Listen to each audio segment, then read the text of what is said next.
the first thing you want to do is push back. The main reason why you're pushing back in the first place is to give you more space on your nail bed and give you easy access to the dead skin. So you want to first push back. You can already see the difference between these two fingers. There's like a lot of dead skin revealed already. Mistake number 2. When we want to remove the cuticle and the dead skins, most of the times people dig. When I mean dig, you see them do this. Can you see me? Like this, which is not necessary. You're just removing layers of a nail bed. You're scratching. Do you get? So then, in a lot of cases, after scratching, there's almost nothing to trim because the dead skin is attached to the nail. So when you've pushed back, you've revealed the space, you've scratched. So most times you have nothing to trim, but in few cases, you still see some white cuticle hanging onto the curve of a cuticle area. So you just gently trim. You don't want to dig in too deep. That's how you get cuts.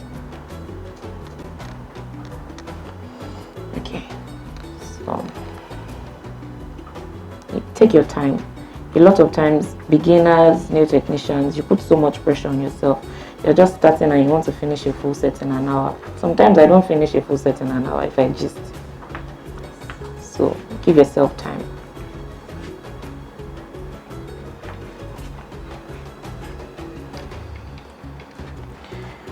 Okay, so again, I'm scratching.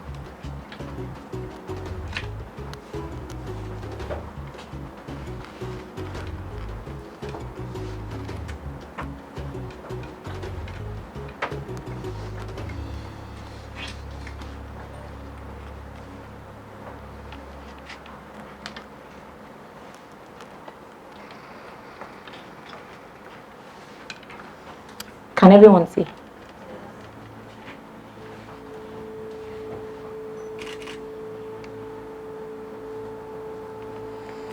Okay. So I want to bring us close to the, you can see the two that I have done and the two that I haven't. You can see a difference. I haven't even buffed or sharpened. You can already see that the base is cleaner.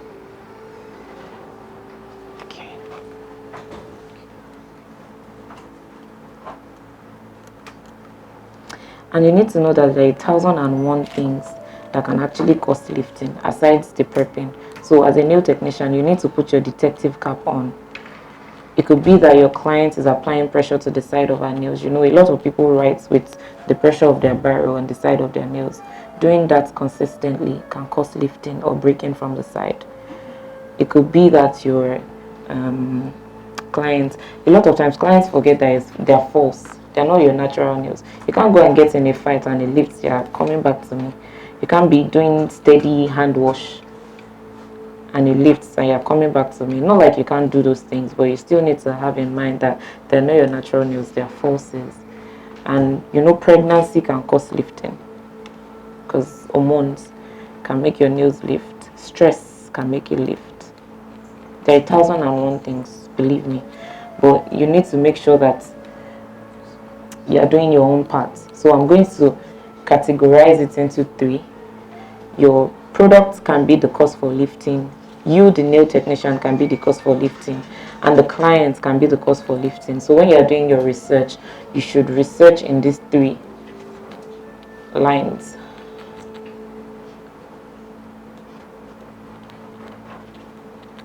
So you see that I did no digging and all the cuticle and dead skin are off. So the digging is in most cases is not necessary. In fact, in all cases is unnecessary. So once you scratch, in just a few cases you will have some dead skin still hanging onto the base. Then you just slightly trim off. On all our 5 fingers, the only finger I had to do that for was the pinky, which had some things hanging all around. So the next thing you want to do is put the nails in shape. A lot of times people just shapen the nails anyhow or don't shapen it at all because they say, oh yeah, I'm fixing right on it. But actually the base is very important. What if, okay, it happens that the nail lifts anyways. You don't want the nail under to be looking tacky. So you should try, and there are some nail designs that are clear. So whatever is under should at least look neat and nicely preserved. So I'm sure everybody knows how to just make a nice round free edge.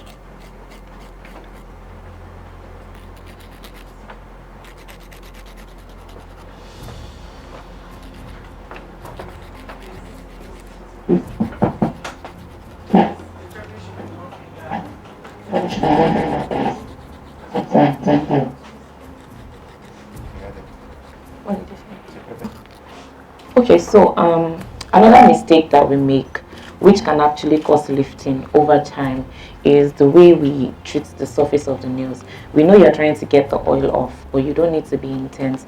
Most of the times, nail technicians dig into the nail bed using file. You should never actually file the surface of the nail. Instead, you should use a buffer. And have you noticed that there are two sides to your buffers? This side is rough and this side is smooth. I don't even like using the nail smooth file on natural nails. I would usually use an old file. So the only thing you're trying to do is get the shine off. So I'm going to do an experiment on these two big fingers so you can see. So the goal is to get the shine off, right? So I'm going to file the surface of our nails. Now, can you see that I've gone a lot of times? Can you see how much dust came out? And you can still see shine. There's still a lot of shine. So I'm going to go with the buffer with so much pressure, and I'll go longer than I went with the file. The smooth side. If you can even use the old buffer, but the smooth side. You can tell that I went longer. So which has no shine? The one I used the buffer, and I even went longer, and I removed lesser of a nail bed. So if I keep using the file over time, if the person should do their nails with me back to back like 3 or 4 times, the nails get so thin. So then even if you prep well and do everything right and you fix over it, it's inevitable to lift because the nail bed is now thin and it can't hold on to the nails anymore. It's just like putting this on this. If it holds it for a few minutes, if any wind should come, it's going to fall off. So that's the same analogy.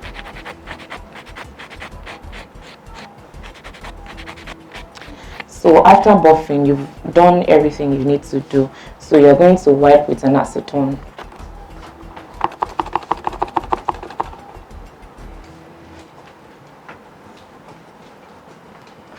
Okay. Just a bit of skin. Okay, so after wiping with an acetone, you're basically done. I used to have a sanitizer spray when I'm done, just to make sure that the nails is properly disinfected. Is the lamp plugged? Okay, so